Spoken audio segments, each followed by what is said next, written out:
महर्षि कर्दम ने सरस्वती नदी के तट पर जाकर के 10,000 वर्ष तक तप किया। किस लिए तप किया?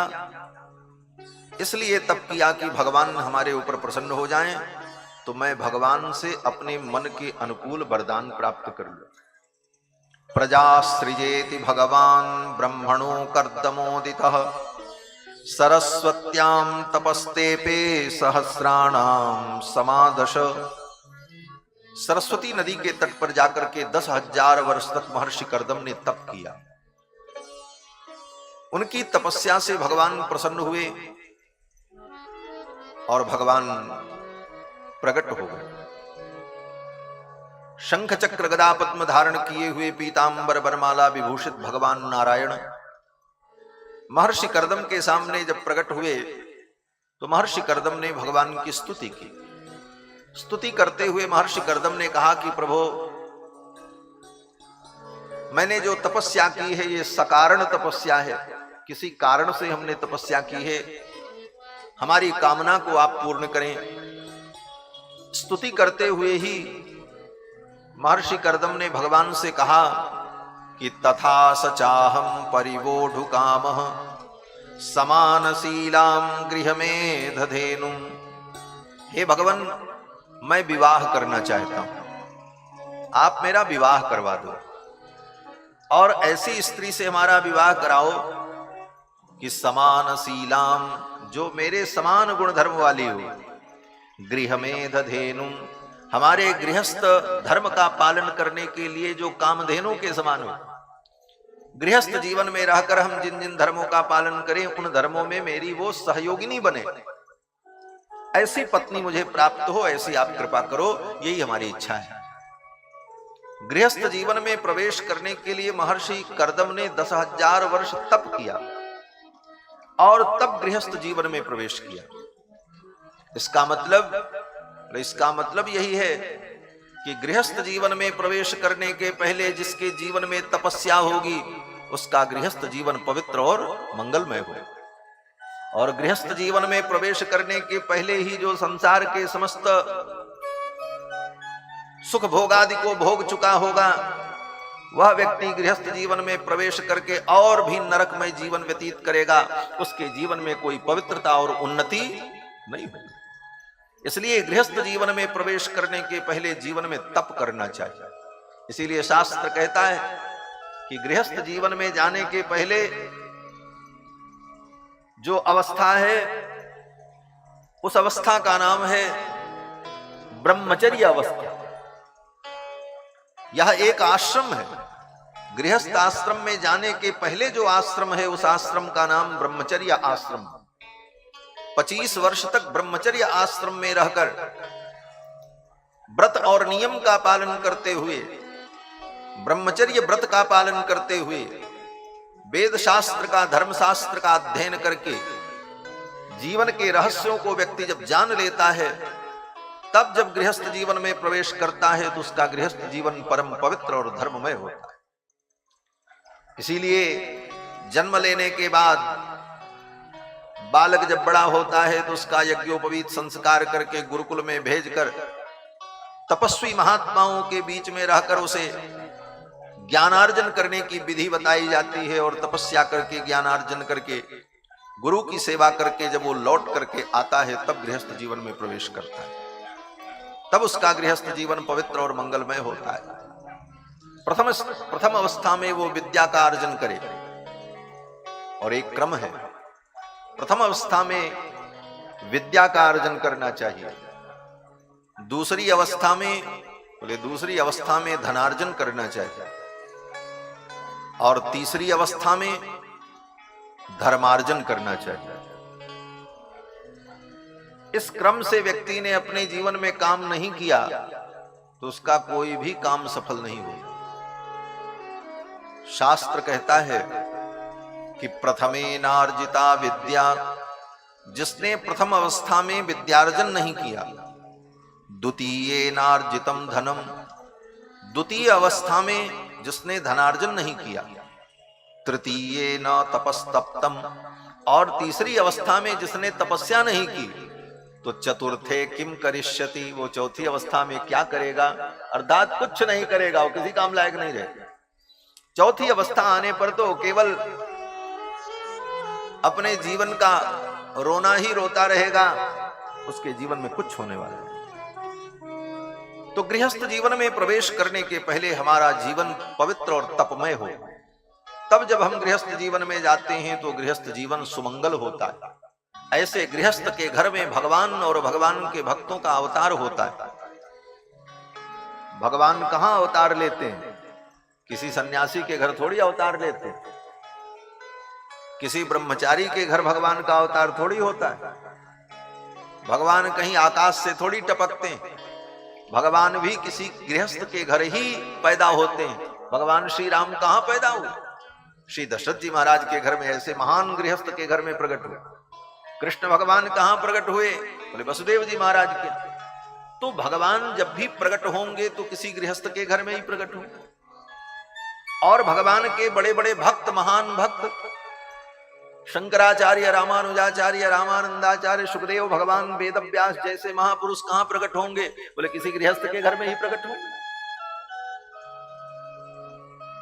तो इस संसार में भगवान प्रकट हो और भगवान के भक्त अवतार लें, इसके लिए क्या करना होगा? बोले गृहस्थ जीवन जब पवित्र होगा, मंगलमय होगा, गृहस्थों का धर्म सुव्यवस्थित होगा, तभी ऐसे पवित्र गृहस्थों के घर में भगवान का और भगवान के भक्तों का अवतार हो। इसीलिए गृहस्थ धर्म को सर्वश्रेष्ठ धर्म कहा गया। गृहस्थ धर्म में रहकर शास्त्र के समस्त नियमों का पालन करने के लिए व्यक्ति को कटिबद्ध रहना चाहिए। श्री महर्षि कर्दम ने भगवान से यही प्रार्थना की कि हे प्रभु, आप कृपा करो मेरा विवाह हो जाए। समान शीलाम गृहमेध धेनुम, समान गुण धर्म वाली पत्नी मुझे प्राप्त हो। मैं आपके चरणों में प्रणाम करता हूं। आप अपने भक्तों की कामनाओं को पूर्ण करने वाले मेघ हो। नमाम्य भीक्षणम नमनीय पाद सरोजमल्पीयसि काम वर्षम। अपने भक्तों की कामनाओं को पूर्ण करने वाले आप भक्त वांछा कल्पतरु हो। कामनाओं की आप वर्षा करने वाले मेघ हो। आप कृपा करो मेरी भी ये कामना पूर्ण हो। भगवान मुस्कुराने लगे और भगवान ने कहा, गरुड़ पर बैठ करके भगवान आए थे। सुपर्ण पक्षो परिरोचमान प्रेम स्मितोद्वीक्ष विभद्रभू। गरुड़ पर बैठे बैठे भगवान मुस्कुराते हुए प्रेम स्मितोद्वीक्षण बिभ्रमद्भ्रूः।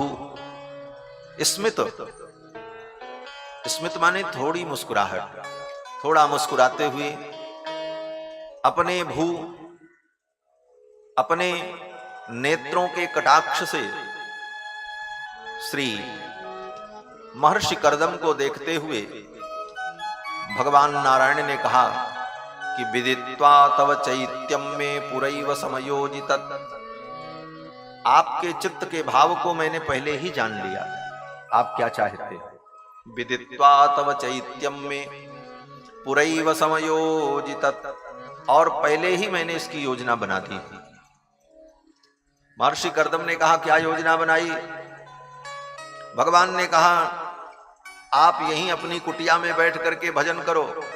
परसों श्री मनु जी महाराज आएंगे अपनी बेटी देवहूति को लेकर के, और यहीं आकर के विवाह का प्रस्ताव करेंगे। आप स्वीकार कर लेना, घर बैठे ब्याह हो जाएगा, कहीं जाने की जरूरत नहीं।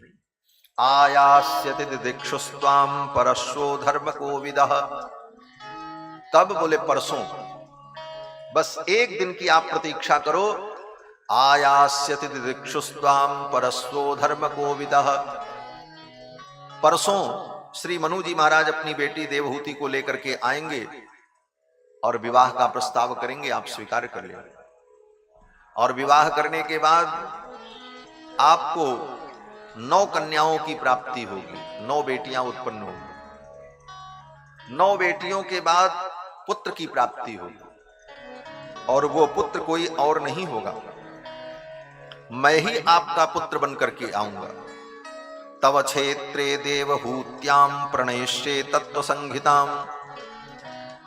आपके पुत्र के रूप में आकर के मैं सांख्य शास्त्र का प्रणयन करूंगा। आप यहीं पर प्रतीक्षा करें। श्री मनु जी महाराज अपनी बेटी को लेकर के आएंगे और वो विवाह का प्रस्ताव करेंगे, आप स्वीकार कर लेंगे। ये सब कह करके बता करके भगवान अंतर्धान हो गए। महर्षि कर्दम अपनी कुटिया में ही प्रतीक्षा करते रहे। एक दिन बीता, दूसरे दिन श्री मनु जी महाराज अपनी बेटी देवहूति को लेकर अपनी पत्नी शतरूपा के साथ में महर्षि कर्दम के आश्रम में आए और कर्दम की पूजा की, वंदन किया और कहा, हे मुनिवर, मैं अपनी बेटी देवहूति का आपको कन्यादान करना चाहता हूं, आप इसे स्वीकार करो, क्योंकि मेरी बेटी ने देवर्षि नारद के द्वारा आपके गुणों को सुन करके आपको अपना पति मान लिया है। आप मेरी कन्या का वर्ण कर ले, मेरी कन्या को स्वीकार कर ले, आप इसका तिरस्कार न करें। संसार की कोई वस्तु, संसार की कामनाएं स्वयं उद्यत होकर के अगर प्राप्त हो रही हैं तो उसका तिरस्कार नहीं करना चाहिए। मनु जी महाराज कहते हैं, उद्यतस्य ही कामस्य प्रतिवादो न शस्यते। स्वयं उद्यत होकर के जो वस्तु प्राप्त हो रही है उसका प्रतिवाद नहीं करना चाहिए, उसका तिरस्कार नहीं करना चाहिए। अपि निर्मुक्त संगस्य काम रक्तस्य किम पुनः। अगर वो निर्मुक्त है, उसे उस वस्तु की आवश्यकता नहीं है, फिर भी उसे उसका त्याग नहीं करना चाहिए।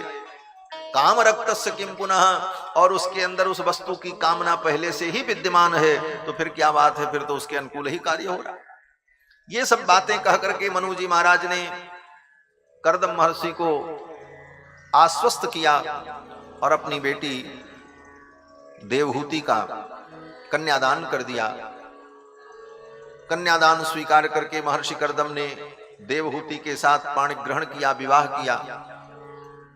फिर तो श्री मनु जी महाराज अपनी पत्नी शतरूपा को लेकर वहां से विदा हो गए। बेटी को कर्दम जी के आश्रम में छोड़ दिया। मनु जी महाराज की बेटी देवहूति कर्दम महर्षि के आश्रम में रहने लगी और अपने पति की सेवा करने लगी। श्री मैत्रेय जी महाराज कहते हैं, विदुर पितृभ्याम प्रस्थिते साध्वी पतिमिंगित कोविदा। पितृभ्याम प्रस्थिते साध्वी, माता पिता के चले जाने के बाद साध्वी देवहूति अपने पति महर्षि कर्दम की सेवा करने लगी। किस प्रकार सेवा करती हैं? मैत्रेय जी महाराज कहते हैं कि पतिमिंगित कोविदा, अपने पति के इशारे को समझकर, उनके मनोभाव को समझकर, बिना कहे उनके मन के अनुकूल, उनकी इच्छा के अनुकूल सारा कार्य करने लगी, उनकी सेवा करने लगी। नित्यम पर्यचरत प्रीत्या भवानी व भवम प्रभु। जिस प्रकार से भवानी भगवान शंकर की सेवा करती हैं, उसी प्रकार देवहूति महर्षि कर्दम की सेवा करने लगी। यहां पर श्री वेदव्यास जी महाराज लिखते हैं कि पितृभ्याम प्रस्थिते साध्वी पतिमिंगित कोविदा। देवहूति को साध्वी कहा। ये देवहूति कौन है? साध्वी। साध्वी किसे कहते हैं? बोले साध्वी उस स्त्री को कहते हैं जो स्त्री पतिव्रता हो और अपने पति की सेवा करती हो, पति के चरणों में रहती हो, उस स्त्री को साध्वी कहते हैं। आजकल तो साध्वी का मतलब लोग समझते हैं कि जो घर छोड़ करके लाल पीला कपड़ा पहन करके सन्यासिनी बन करके डोलती है, उसको लोग साध्वी कहते हैं। लेकिन साध्वी उस स्त्री को कहा जाता है जो पतिपरायणा होकर पति के चरणों में रहकर सेवा करती। पितृभ्याम प्रस्थिते साध्वी पतिमिंगित कोविदा। और यही नारी का परम धर्म है। स्त्री के लिए शास्त्र में कहीं संन्यास लेने का विधान नहीं है। ये तो कलयुग में भ्रष्टाचार का आलम है कि स्त्रियां भी घर छोड़ करके लाल पीले कपड़े पहनकर हरिद्वार और ऋषिकेश में घूम रही हैं सन्यासिनी बनकर, लेकिन ये शास्त्र सम्मत नहीं है। स्त्री के लिए सन्यास धर्म नहीं है, सन्यास धर्म केवल पुरुषों के लिए। स्त्री को तो विवाह करके गृहस्थ जीवन में रहना ही परम धर्म कहा गया। जिस स्त्री का विवाह संस्कार नहीं हुआ और अविवाहित जीवन जिस स्त्री ने स्वीकार किया कि हम विवाह नहीं करेंगे, अविवाहित ही रहेंगे, ऐसी स्त्री संस्कारहीन मानी जाती, उसका संस्कार पूर्ण नहीं हुआ। क्योंकि विवाह संस्कार ही स्त्री का सबसे बड़ा संस्कार है। अगर स्त्री का विवाह नहीं हुआ तो उसका संस्कार अपूर्ण है। श्री मनु जी महाराज कहते हैं कि वैवाहिको विधि स्त्रीणाम संस्कारो वैदिक स्मृतः। श्री मनु जी महाराज कहते हैं कि स्त्री का वैवाहिक संस्कार ही सबसे बड़ा वैदिक संस्कार है। अगर वैवाहिक संस्कार उसका नहीं हुआ तो वो संस्कार हीना हो गए, उसके संस्कार पूर्ण नहीं हुए। पति सेवा गुरु वासो, पति की सेवा करना यही उसके लिए गुरुकुल का वास है। और गृहार्थो अग्नि परिक्रिया, और घर में रहकर पति की गृहस्थी को, उसके परिवार को संभालना यही उसका सबसे बड़ा यज्ञ है। मनु जी महाराज कहते यही सबसे बड़ा यज्ञ है उसके लिए। अग्नि परिक्रिया, गृहार्थो, घर में रहकर गृहस्थ धर्म का पालन करते हुए पति की सेवा करना, यही उसके लिए सबसे बड़ा यज्ञ है।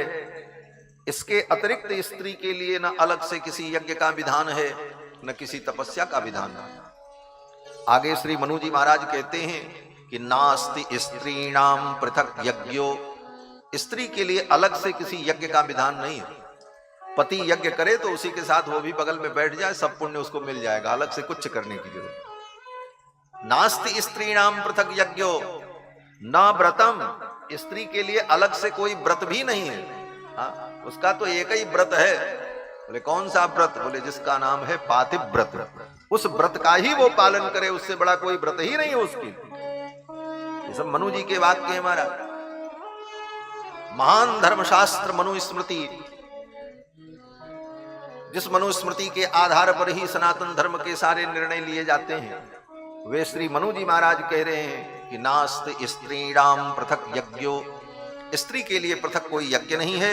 न व्रतम नाप्युपोषणम, स्त्री के लिए अलग से किसी उपवास का भी विधान नहीं। उसका तो एक ही धर्म है। क्या धर्म है? बोले देवहूति की बेटी जो अनसुईया है वो बता रही हैं। और किसको बता रही हैं? बोले सीता जी को बता रही हैं। एक ही धर्म एक व्रत नेमा, काय वचन मन पति पद प्रेमा। एक ही धर्म एक व्रत नेमा, काय वचन मन पति पद प्रेमा। काय वचन मन पति पद प्रेमा, काय वचन मन पति पद प्रेमा। श्री सीता जी जब अत्रि मुनि के आश्रम में पहुंची हैं तो अत्रि मुनि की पत्नी अनसुया ने सीता जी को नारी धर्म का उपदेश किया है। वहां अनसुया जी यही कहती हैं, एक ही धर्म एक व्रत नेमा, स्त्री के लिए एक ही धर्म है, एक ही व्रत है, एक ही नियम है। क्या? बोले काय वचन मन पतिपद प्रेमा, मन वचन कर्म से पति के चरणों में समर्पित रहना, यही उसका सबसे बड़ा धर्म है। ये पूरी पंक्ति क्या है? श्री मनु जी महाराज जो कहते हैं उसी का अनुवाद है। नास्ति स्त्रीणाम पृथक यज्ञो न व्रतम नाप्युपोषणम, शुश्रूषेति भर्तारम तेन स्वर्गे महीयते। ये मनु जी ने जो कहा, इसी वाक्य का गोस्वामी तुलसीदास जी ने अक्षरशः अनुवाद किया। और ये अनसुया जी कौन है? ये अनसुया जी देवहूति की ही बेटी हैं जिनकी चर्चा हम कर रहे हैं। अपनी मां से ही इन्होंने इस धर्म को सीखा है, क्योंकि कन्याएं तो अपने मां से ही सारे धर्म कर्म को सीखती, माता ही प्रथम गुरु होती। और ये अनसुया जी देवहूति की बेटी। भगवान ने कहा था 9 बेटियां होंगी, उन 9 बेटियों में एक देवहूति है। अपनी मां से ही इन्होंने सारे धर्म को सीखा है। तो भगवती देवहूति जो मनु जी की पुत्री हैं, ये अपने पति की सेवा करने लगी महर्षि कर्दम की। पितृभ्याम प्रस्थिते साध्वी पतिमिंगित कोविदा, नित्यम पर्यचरत प्रीत्या भवानी व भवम प्रभुम शुश्रूषया सौहृदेन वाचा मधुरया च भो। अब सेवा का स्वरूप बताते हैं, सेवा कैसे होती। कहते हैं शुश्रूषया सौहृदेन, हृदय से सेवा करना। सेवा दो प्रकार की होती, एक तो सेवा होती है औपचारिक, समय से सारा काम कर देना लेकिन दिल से कोई लगाव नहीं, जिम्मेदारी समझ करके, काम समझ करके समय से भोजन दे दो, समय से पानी दे दो, समय से सारा काम कर दो। बोले इस सेवा का मूल्य नहीं है, भाव से, हृदय से, सौहृदेन। और कैसे? बोले वाचा मधुरया च भो, सेवा करने वाले को अपने स्वामी से वार्ता भी मधुर करनी चाहिए, वाणी में भी उसकी सेवा का भाव झलके। सब काम करे लेकिन ऐसा टेढ़ा बोले तो उसकी सेवा स्वीकार करने का मन ही नहीं करेगा। कोई पति अपनी पत्नी से कहे कि एक गिलास पानी लाओ, तो लेकर के आवे और कह दे हाँ लो, इतने में तो आग लग जाएगी आदमी। शब्द भी मधुर हो, सेवा ही मात्र सब कुछ नहीं, सेवा के साथ साथ भाव और उसकी वाणी में माधुर्य हो, तब सेवा स्वीकार करने की इच्छा होती। वाणी में मधुरता न हो, हृदय में भाव न हो, तो वह सेवा व्यक्ति स्वीकार करने की इच्छा नहीं रखता, वो सेवा फिर अच्छी नहीं लगती, लगता है ये व्यक्ति दूर हो जाए तभी अच्छा। तो देवहूति किस प्रकार सेवा करती हैं?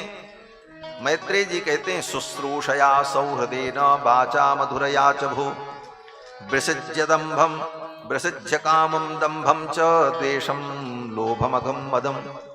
काम, दंभ, लोभ सबका त्याग करके निष्कपट भाव से अपने पति की सेवा करने लगी। और महर्षि कर्दम अपने गृहस्थ धर्म का पालन करने लगे। गृहस्थ धर्म का पालन क्या है? बोले गृहस्थ धर्म बड़ा कठिन धर्म है।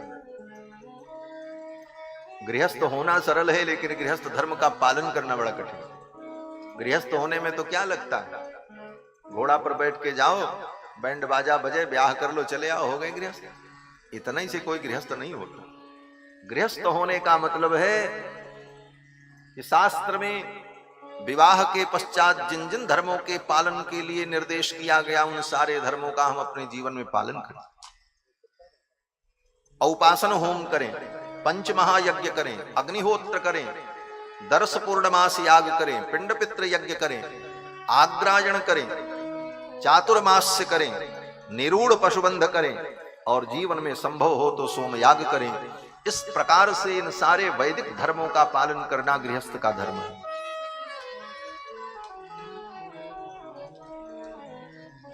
महर्षि कर्दम ने विवाह करने के बाद इन सारे धर्मों का पालन किया।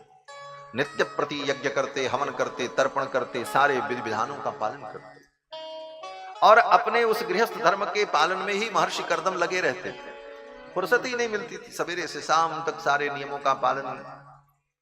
और दिन बीत जाता, सायंकाल फिर विश्राम करते, सवेरे से उठ करके फिर वही दिनचर्या प्रारंभ हो जाता। कई वर्ष बीत गए। देवहूति सेवा करती रही। देवहूति का शरीर सूख करके कृशकाय हो गया, वृद्ध हो गई देवहूति। महर्षि कर्दम ने कभी उनको पत्नी की दृष्टि से, भौतिक दृष्टि से, पत्नी की दृष्टि से तो रोज ही देखते थे, क्योंकि यज्ञ में पत्नी की हर क्षण आवश्यकता होती है। बहुत सारे ऐसे विधान यज्ञ में होते हैं जो पत्नी को ही करना पड़ता है, वो काम पत्नी ही करती है।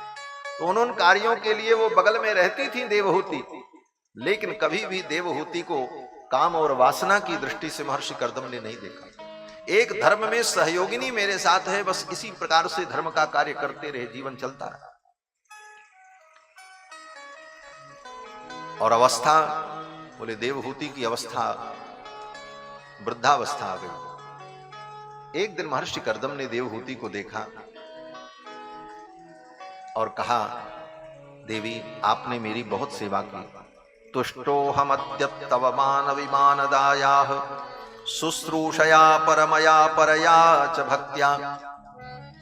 हे मानवी, मनु की बेटी मानवी, तुम्हारी श्रद्धा से, तुम्हारी शुश्रूषा से मैं प्रसन्न हूं, वरदान मांगो, क्या चाहिए? तो देवहूति ने अपने पति महर्षि कर्दम से कहा यस्तेभ्यदायि समयः सकृतंग संगो भूयात् गरीयसि गुण प्रसव सतीनाम। हे भगवान, आप यही कृपा करो कि मुझे संतान की प्राप्ति हो, पुत्र की प्राप्ति हो। क्यों पुत्र की प्राप्ति हो? मानो देवहूति कहना चाहती हैं कि हे भगवान, स्त्री को कभी स्वतंत्र नहीं रहना चाहिए। न स्त्री स्वातंत्रमर्हति, स्त्री को कभी स्वतंत्र नहीं रहना चाहिए। आज के युग में ये बातें कहना भी बड़ा मुश्किल। क्यों बोले? आज तो स्त्री स्वतंत्रता की बात की जाती है। नारी सशक्तिकरण जैसे शब्द समाज में आए, लेकिन हम तो यहां शास्त्र की व्याख्या कर रहे हैं, इसलिए शास्त्र सम्मत बात कहना हमारा दायित्व है। स्त्री के लिए शास्त्र ने कहा स्त्री को कभी स्वतंत्र नहीं रहना चाहिए। इसका मतलब ये नहीं है कि स्त्री को रस्सी में बांध के रखा जाए, घर में बंद करके रखा जाए, ये तात्पर्य नहीं है। यहां तात्पर्य ये है कि स्त्री किसी न किसी के संरक्षण में रहे, उसे संरक्षण की जरूरत है। नारी अबला है, अगर उसे संरक्षण नहीं मिलेगा तो नारी के साथ कोई भी अन्याय हो सकता है, समाज में कोई भी उपद्रव खड़ा हो सकता है। इसलिए नारी को सदा पुरुष के संरक्षण की आवश्यकता है, नहीं तो नारी के ऊपर अनेक अत्याचार होंगे और नारी का जीवन नरकमय बन जाएगा। इसलिए शास्त्र ने कहा कि नारी को कभी स्वतंत्र नहीं रहना चाहिए। जब तक वो कन्या हो तब तक वो पिता के संरक्षण में रहे, पिता के द्वारा उसका भरण पोषण हो, उसका संरक्षण हो। पिता के देखरेख में वो रहेगी तो उसके जीवन में कोई आपत्ति विपत्ति नहीं आएगी। युवावस्था आने पर वो पति के संरक्षण में रहे, पति उसकी रक्षा करेगा। और वृद्धावस्था में जब पति तपस्या करने के लिए चले जाएं अथवा पति सन्यासी बनकर के चले जाएं, उस अवस्था में स्त्री को अपने पुत्र के संरक्षण में रहकर के जीवन व्यतीत करना चाहिए। पुत्र का संरक्षण उसे प्राप्त हो। इस प्रकार नारी का जीवन सुरक्षित रहता है। और नारी के जीवन में ऐसा संरक्षण अगर नहीं है, वह स्वतंत्र रहना चाहती है, तो उसके जीवन में अनेकानेक विपत्तियां आएंगी और उसका जीवन दुखमय हो। देवहूति कहती हैं कि हे भगवान, जब तक मैं कन्या थी तब तक पिता का संरक्षण मुझे प्राप्त था। युवावस्था आने पर आपके चरणों का आश्रय मिला। वृद्धावस्था में अगर आप तप करने चले जाएंगे, समाधिस्थ हो जाएंगे, तो मेरा जीवन कैसे बीतेगा? मुझे संतान की प्राप्ति हो तो मैं अपने पुत्र के संरक्षण में रह करके अपना शेष जीवन व्यतीत करूंगी। इसलिए मैं चाहती हूं कि मुझे संतान की प्राप्ति हो। महर्षि कर्दम ने कहा ठीक है देवी। और महर्षि कर्दम ने प्रियाया प्रियमन्विच्छन् कर्दमो योगमास्थितः, अपनी प्रियतमा देवहूति के मनोभाव को पूर्ण करने के लिए महर्षि कर्दम ने अपने योग के द्वारा, अपने संकल्प के द्वारा विमानम कामगम छत्तस्तर्हेवा विरचीकरत, एक दिव्य विमान प्रकट किया महर्षि कर्दम ने। संकल्प किया और संकल्प करते ही एक दिव्य विमान प्रकट हुआ। बड़ा विशाल विमान मारा, छोटा मोटा विमान नहीं था। उसी विमान के अंदर झरने, पर्वत, उपवन, महल, सब प्रकार की सुख सुविधाएं उस विमान के अंदर थी। और उस विमान में सैकड़ों सेविकाएं थीं जो सेवा करने वाली थी।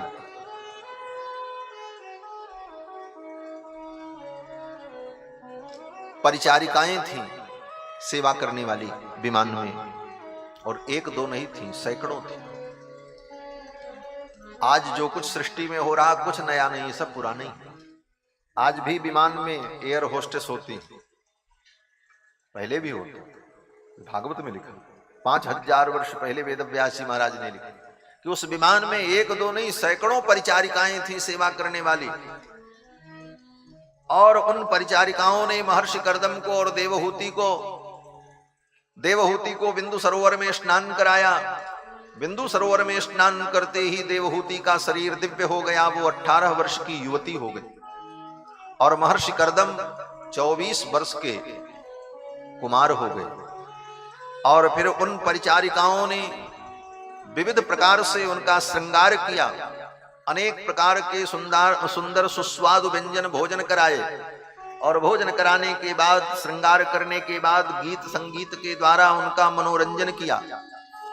और फिर वो दोनों दिव्य दंपति महर्षि कर्दम और देवहूति इस विमान में बैठे, और मन की गति से चलने वाला वो विमान आकाश में उड़ने लगा, और उसी विमान में बैठे हुए समस्त प्रकार की सुख सुविधाओं का उपभोग करते हुए 100 वर्षों तक महर्षि कर्दम अपनी पत्नी देवहूति के साथ अंतरिक्ष में भ्रमण करते रहे।